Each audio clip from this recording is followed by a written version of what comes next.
आपको लगता क्या है कि प्रधानमंत्री सिर्फ नैरेटिव गढ़ते हैं, महिलाओं को अधिकार देना नहीं चाहते हैं? नहीं देना चाहते हैं, हमें तो लगता नहीं, वो साफ दिखता है। अचानक इनको कौन सा सपना में स्वप्न आया कि हमको महिलाओं का अधिकार देना। हमारे नेता प्रतिपक्ष लगातार इनको पत्र भी लिखते रहे कि अगर आपको लागू करना तो 2023 में आप लागू कर देते। नया नारा नहीं, पुराने नारे की बात नहीं, आपको लगता नया नारा, ये पुराना नारा। और हम लोग जो बोलते हैं वही करते हैं। देखिए, आप परिसीमन जनगणना की बात, कास्ट सेंसस की बात, परिसीमन की बात, उसके बाद महिला आरक्षण की बात। जब कास्ट सेंसस करेंगे तो आपको पता चल जाएगा ना एसटी एससी या ओबीसी और माइनॉरिटी की आबादी महिलाओं में भी कितनी है। नारा चेंज तो देखिए मोदी साहब का हुआ ना, 2 करोड़ की नौकरियां, रोजगार की बात, किसानों को ऋण की बात, उनका नारा देखिए कैसे चेंज होते चला गया। दोस्तों, नारी शक्ति वंदना का बिल जिस तरीके से संसद में गिरा, उसके बाद भाजपा पूरी तरह आक्रामक है और कहीं न कहीं पूरे विपक्ष को, जिसका एक बड़ा हिस्सा कांग्रेस है, महिला विरोधी साबित करने पर तुली हुई या महिला विरोधी कहा जा रहा है। दूसरी तरफ कांग्रेस या विपक्ष की ओर से भी कुछ इसी तरह के एलिगेशन आ रहे हैं और जिस तरीके से महिला या नारी वंदना अधिनियम को लाया गया, उसे परिसीमन से जोड़ते हुए कुछ सवाल खड़े किए जा रहे हैं। और इन तमाम सवालों के बीच इस वक्त हमारे साथ हैं कांग्रेस का मीडिया प्रभारी सतीश पॉल मुंज जी। सतीश जी, आप लोग तो बिल्कुल महिला विरोधी निकले। कहाँ वो कांग्रेस जिसका चेहरा एनिवेशेंट होती थी और कहाँ एक कांग्रेस जो महिलाओं को सम्मान देना नहीं चाहती?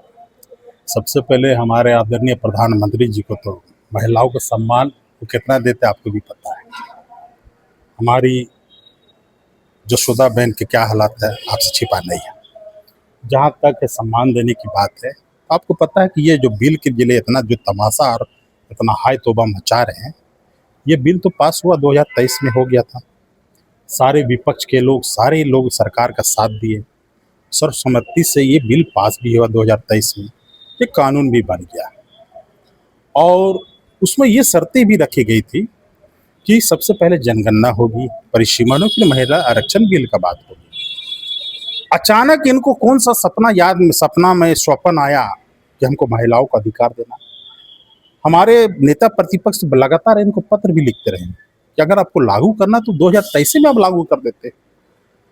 2024 में कम से कम जो आज चुनाव हो रहा था, जितने चुनाव हो गए, जो 2026 में चुनाव रहे, उसमें महिलाओं को लाभ मिल जाता। 33% आरक्षण मिलता था, आज महिलाएं हमारे कितने जगह चुनाव लड़ती। लेकिन आपने तो समय नहीं किया। अब अचानक 16 अप्रैल को आप इसमें संशोधन बिल ले आते हैं संशोधन के लिए, और बिना इसकी तैयारी किए आपने कभी विपक्ष के सारे नेताओं को एक साथ लिया कि क्या करना चाहते हैं, क्या मसूदा है। और सबसे बड़ी बात है कि आपको भी पता है कि मोदी साहब को महिलाओं के अधिकार की बात होती है। इतनी बड़ी घटना, मणिपुर की घटना को आप याद कीजिए, किस तरह से महिलाओं के साथ वहाँ अत्याचार हुआ। मोदी साहब के पास फुर्सत नहीं था कि एक बार मणिपुर चले जाए। उनके पास फुर्सत नहीं था कि ट्वीट करके उनके लिए ट्वीट कर दे।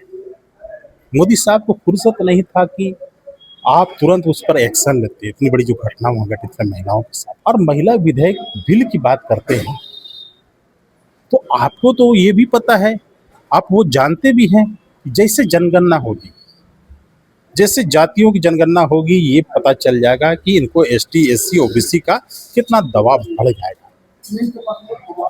इसलिए ये चाहते हैं कि इस तरह की जो इनकी मानसिकता है, हमने तो कहा कि मनु समिति के मानसिकता की पार्टी है ये। मनु समिति मानसिकता के लोग कभी भी एसटी एससी ओबीसी माइनॉरिटी को आगे बढ़ने देना नहीं चाहते। इतिहास है, इतिहास आप देखिए। तो मैं कहूंगा कि ये जो सारे नाटक है सिर्फ चुनाव को लेकर के। एक चीज बताइए, जब पहली बार महिला विधेयक बिल आया तो कांग्रेस लेकर आई थी और उस समय भी राजद की ओर उसका ड्राफ्ट को फाड़े थे, और तब भी यह मांग थी कि इसमें एसटी ओबीसी महिलाओं को आरक्षण दिया जाए, रिजर्वेशन विद इन रिजर्वेशन। उस वक्त तो आप लोग विरोध कर रहे थे। इसका मतलब कि उस वक्त आप लोग मनुवादी चेहरा थे, आज भाजपा है। आपको पता है जो 33% जो आरक्षण जब पंचायती में आपको दिख रहा है, किसकी देन है? आप मुखिया हैं, आप देखेंगे अभी नगर निगम का चुनाव होगा, यह महिलाएं कितनी बढ़ चढ़ के हिस्सा ली, पार्षद बनी महिला, मेयर बनी है, ये किसकी देन है? अब देखो कि महिलाओं का अधिकार देने की बात करते तो हमने राष्ट्रीय अध्यक्ष से लेकर के राष्ट्रपति से लेकर के स्पीकर से लेकर के सभी को महिला कांग्रेस पार्टी ने भागीदार किया। हमारे राष्ट्रीय अध्यक्ष भी रही महिला। और महिलाओं के सम्मान की बात है तो महिलाओं को सम्मान देने के लिए तो कांग्रेस हमेशा एक पैर पे खड़ी है। और ये नारा भी हम ही लोग पार्टी ने दिया था कि आदिवादी की, और हमारे नेता लगातार उनके भाषण में अभी सुन रहे होंगे कि जिसकी जितनी बड़ी आबादी उनको उतनी बड़ी हिस्सेदारी। तो नया नारा है कांग्रेस का। नारा नहीं है, नया नारा नहीं है, पुराने नारे की बात। नहीं, आपको लगता नया नारा, ये पुराना नारा। और हम लोग जो बोलते हैं वही करते हैं, हमारा नारा चेंज नहीं होता। अब नारा चेंज तो देखिए मोदी साहब का हुआ ना, 2 करोड़ की नौकरियां, रोजगार की बात, किसानों को ऋण की बात, उनका नारा देखिए कैसे चेंज होते चला गया। 2014 में बोले अब की बार बहुत हो गई महंगाई की मार, अब की बार मोदी सरकार। आप लोग महंगाई की बात करना भूल गए मोदी साहब, रोजगार की बात करना भूल गए मोदी साहब, किसानों को ऋण की बात माफी की बात भूल गए मोदी साहब। मोदी साहब को अब क्या याद आ रहा है? महिलाओं की याद आने लगी। आप लोग का विरोध किससे? नारी शक्ति वंदना से? हमारी नारी शक्ति वंदना से नहीं है, नारी शक्ति का आज भी हम लोग उतना ही सम्मान करते हैं और हम लोग चाहते हैं कि बिल पारित होना चाहिए।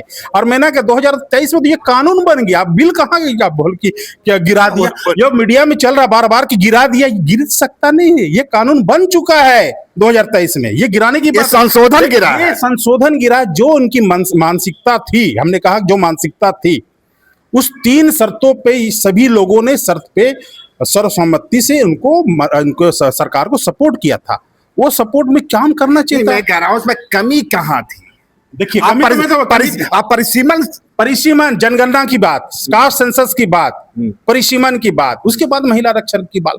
जब कास्ट सेंसस करेंगे तो आपको पता चल जाएगा ना ST SC या OBC और माइनॉरिटी की आबादी महिलाओं में भी कितनी है। इसका मतलब आप इस बात का समर्थन करते हैं कि विमेंस रिजर्वेशन में महिला को जो आरक्षण मिलने जा रहा है उसमें OBC दलित महिलाओं को भी आरक्षण मिले? सबको मिलेगा, सबको मिलेगा। इसका मतलब आज तक आप पुरुषों को बांट रहे थे जाति में, अब महिलाओं को भी बांटने लगे। यही तो यही तो मानसिकता है। देखिए आप लोग मानसिकता से ऊपर उठिए, हम लोग किसी को बांटने की बात नहीं है, किसी को बांटने। आरक्षण का लाभ किसी हो, आपको पता होगा, इतिहास पढ़िए, इतिहास में क्या महिलाएं अपने आप में एक यूनिट है, उस यूनिट को क्यों बांट रहे हैं? नहीं, महिलाएं यूनिट है, लेकिन महिलाओं की भागीदारी तो देंगे आप, क्यों नहीं देंगे? महिलाओं यूनिट को भागीदारी देंगे ना आप। महिलाओं यूनिट को, जो हमारी लोकतांत्रिक व्यवस्था जो 5 साल के लिए सरकार चुनते हैं, विधानसभा लोकसभा, उसमें भागीदारी देंगे ना। मैं वही कह रहा हूं, भागीदारी देने महिलाओं को यदि आप OBC में बांटेंगे, दलित में बांटेंगे तो उनकी शक्ति कमजोर होगी या नहीं? देखिए जो रिजर्व सीट होता है, रिजर्व सीट से कौन लड़ सकता है? रिजर्व सीट से तो जो जिनके लिए रिजर्व वही लड़ेगा। तो रिजर्व में भी तो महिलाएं आएंगी कि नहीं आएंगी? तो भागीदारी का मतलब है कि हर जगह भागीदारी मिलनी चाहिए ना।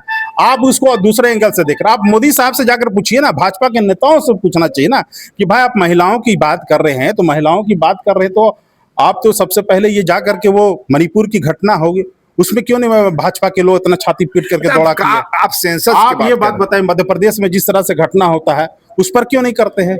आप ये बताएं कि आज पूरा आंकड़ा निकाल के दे, जितना महिला आपका 14 साल में जो 12 साल में जो केंद्र सरकार की जो सत्ता में बैठी हुई है, आप आंकड़ा निकाल के देख लेंगे तो यूपी, मध्य प्रदेश, राजस्थान, जहां भी बीजेपी के शासन काल है वहां का महिला उत्पीड़न काफी बड़ा है, केस बड़ा। उस पर क्यों नहीं बात करते हैं आप? उस पर नहीं क्या बात करेंगे आप? अब ये अचानक क्या चुनाव के टाइम में बात कर, 2023 में जब पारित हो गया वो कानून तो उस पर आपको लागू करना चाहिए था, तो 2023 में लागू कर देते। अब 2024 में चुनाव हो गया, 2026 में चुनाव हो रहा, हर साल तो यहाँ। इसका मतलब आपका विरोध जो है परिसीमन से था? हमारा विरोध नहीं, हमारा विरोध वो था कि जिस शर्तों पे बातें हुई थी, तीनों शर्तों पे जो सर्वसम्मति से बात हुई थी उस पर काम होना चाहिए था। ये नहीं कि आप सिर्फ चुनावी एजेंडा बना करके कोई भी बिल को भी चुनावी एजेंडा बना करके लोगों को दिग्भ्रमित का काम नहीं करना। खैर आपका स्टैंड हो सकता है, जिस तरह से हमारा स्टैंड नहीं है तो ये पूरी जनता का स्टैंड। जिस तरह से बंगाल में मैसेज गया है कि कांग्रेस भाजपा विरोधी, महिला विरोधी है, आपको नहीं लगता कि अब बंगाल में आपको इसका नुकसान होगा? मैसेज तो ये आप लोग दे रहे हैं, मीडिया वाले लोग मैसेज दे रहे हैं कि जनता पूरी तरह जानती है। ये मैसेज उनका बेनकाब हो गया है, उनका जो चेहरा के सामने नकाब था वो पूरी तरह मैं देख रहा हूं कि ममता बनर्जी और सीएम हेमंत उल्लेख करे कि ये तो देशद्रोही बिल था, देश तोड़ने का बिल था, और कहीं न कहीं भाजपा को देशद्रोही कहा जा रहा है। पूरा नैरेटिव बंगाल में खड़ा किया जा रहा है कि जो नारी बंदा तो दूर हो गई है, अब तो वहां देश विरोधी बातें होने लगी। देखिए, महिला, अब वो सीएम साहब क्या बोल रहे हैं, ममता जी क्या बोल रहे हैं, लेकिन हमारा स्टैंड क्लियर है, कांग्रेस पार्टी की स्टैंड क्लियर है। आप ही का स्टैंड के साथ तो नहीं, हमारी स्टैंड के साथ जा रहे हैं। हमारा स्टैंड ये है कि 2023 का जो सर्वसम्मति से पास हुआ जो कानून है, अगर प्रधानमंत्री की मंशा साफ होती, महिलाओं के हित में सोचती, तब ही उस समय भी बोला गया था कि आप इसको पारित कर दीजिए, लागू कर दीजिए। आपको लगता क्या है कि प्रधानमंत्री सिर्फ नैरेटिव गढ़ते हैं, महिलाओं को अधिकार देना नहीं चाहते हैं? नहीं देना चाहते, हमें तो लगता नहीं, वो साफ दिखता है। एक चिट्ठी सर्कुलेट हो रही है मीडिया में, वसुंधरा राजे सिंधिया को तो जानते ही होंगे आप। वसुंधरा राजे सिंधिया चिट्ठी लिखती है मोहन भागवत को, और मोहन भागवत के कहती हैं कि ये जो महिला आरक्षण बिल है और इसको जिस तरह से परिसीमन से जोड़ा गया है, कहीं ना कहीं एक कंस्पायरेसी है। आपके लिए तो बड़ी बात हो गई। देखिए, मोहन भागवत को क्या चिट्ठी लिखी है वो उनका अपना मामला है, लेकिन वसुंधरा राजे भी समझ रही है कि हमारे देश के प्रधानमंत्री महिलाओं के साथ किस तरह से अन्याय कर रहे हैं, इसलिए मोहन भागवत के ऊपर गुहार लगाई। तो ये थे हमारे साथ सतीश पॉलमीन जी, जिनका मानना है कि कांग्रेस जो है कहीं से भी विमेंस रिजर्वेशन के खिलाफ नहीं है, लेकिन जिस तरीके से विमेन रिजर्वेशन को परिसीमन से जोड़ा गया और बेहद जल्दबाजी की गई, यदि परिसीमन से ही जोड़ा जाना था तो कास्ट सेंसस होने दिया जाता, ओबीसी की जनसंख्या सामने चली आती, और यदि ओबीसी की जनसंख्या सामने चली आती, एसटी समुदाय की चली आती, एससी समुदाय की चली आती, उसके बाद परिसीमन की जो प्रक्रिया होती है उसे अंजाम देते हुए इसे लाया जाता तो शायद बेहतर होता। लेकिन प्रधानमंत्री या भाजपा की कोशिश कहीं ना कहीं बंगाल में इस मुद्दे के सहारे चुनावी लाभ लेने। लाइव लगातार के वीडियो को लाइक करें, सब्सक्राइब करें और बेल आइकन को दबाना न भूलें।